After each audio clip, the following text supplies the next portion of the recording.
Today, with over 7.5 billion people on the planet, the world's population is growing faster than ever. The projected population is 9.5 billion by 2050.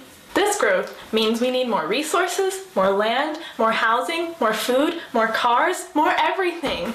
The Earth may not be able to sustain us if we keep using up the resources at the rate we're using them now, which is really fast. So, it's time to talk about Earth.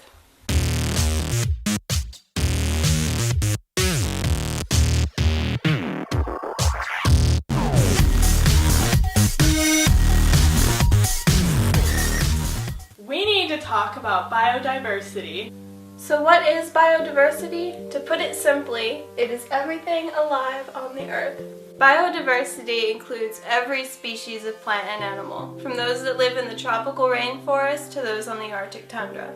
So why do we have to talk about biodiversity, and what does that have to do with us as humans?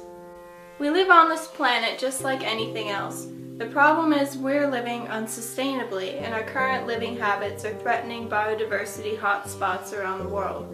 We may not want to hear it, but the hard truth is that human activity is probably the world's biggest threat to biodiversity.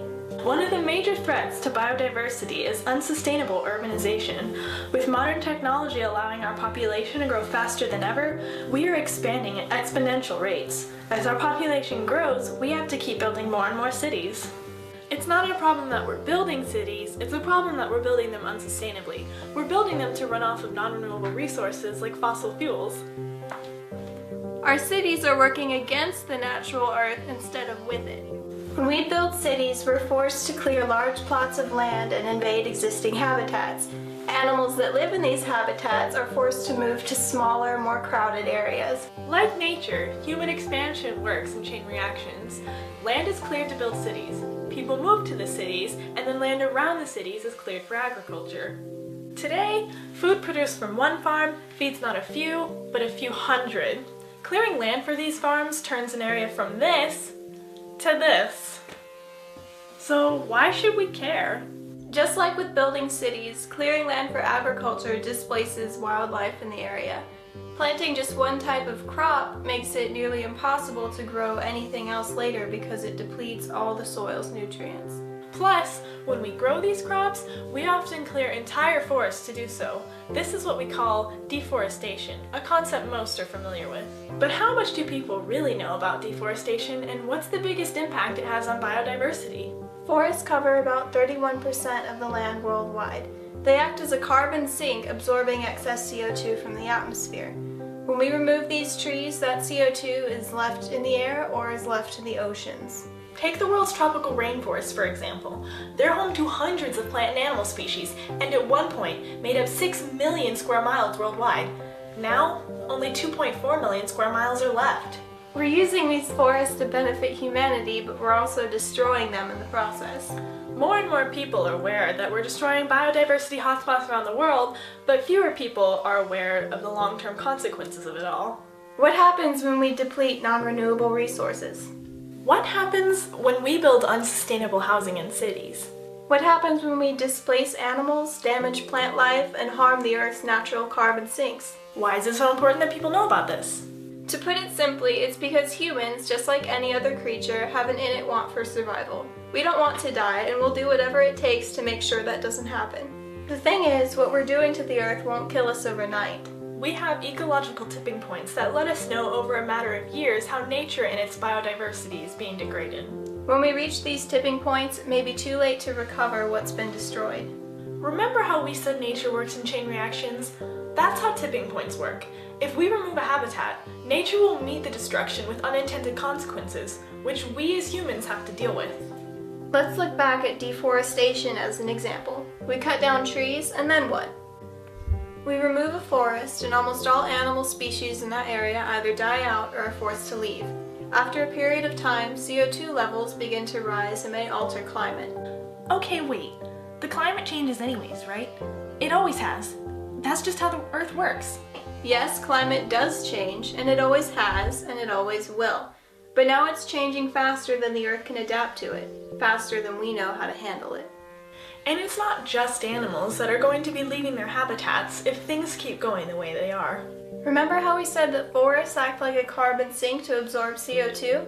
Oceans work in the exact same way on a larger scale. So when climate temperatures rise in an area, specifically the ocean, it can cause ice to melt. When that ice melts, it has to go somewhere. Think of it like ice melting in a glass of water. Obviously, that extra water has to go somewhere in the glass, so it causes the water level to rise. Now, think of this happening on a global scale.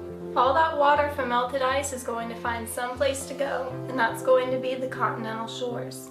Where people live, where cities are, where factories are, where farms are.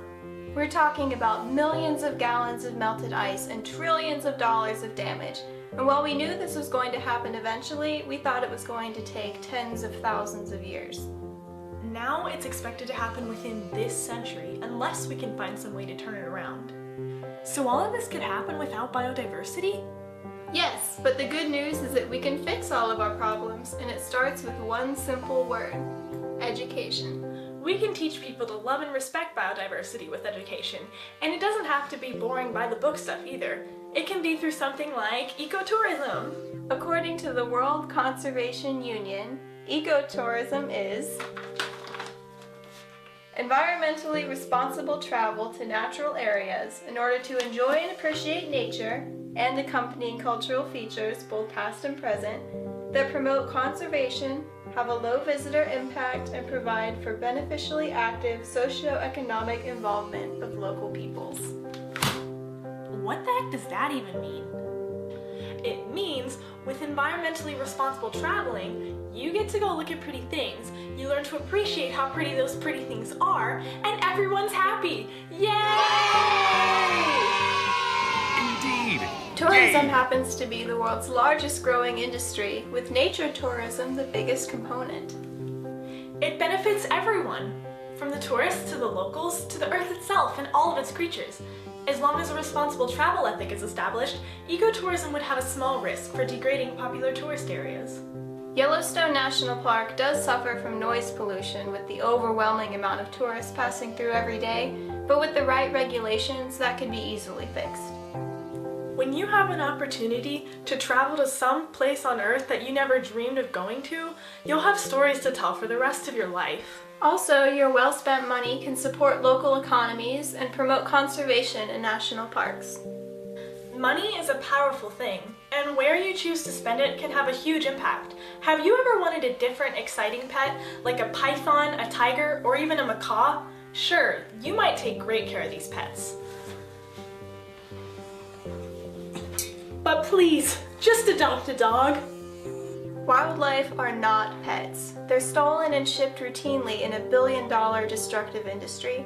The best way to hurt biodiversity is to take an animal out of its ecosystem and put it somewhere else. Escaped snakes are some of the most damaging exotic pets out there, wreaking havoc as an invasive species when their owners decide to release them into the wild. Don't support this industry. When you buy a pet, make sure you know where it's coming from. So you see, education can be fun for everyone. Plus, kids love looking at things that look like aliens. Oh my god, what is that? We've learned a lot about biodiversity now, and hopefully you'll want to keep learning.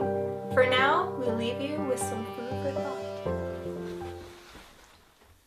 This is the only Earth we have, so unless we learn to take care of it, we'll either die or have to find a new one.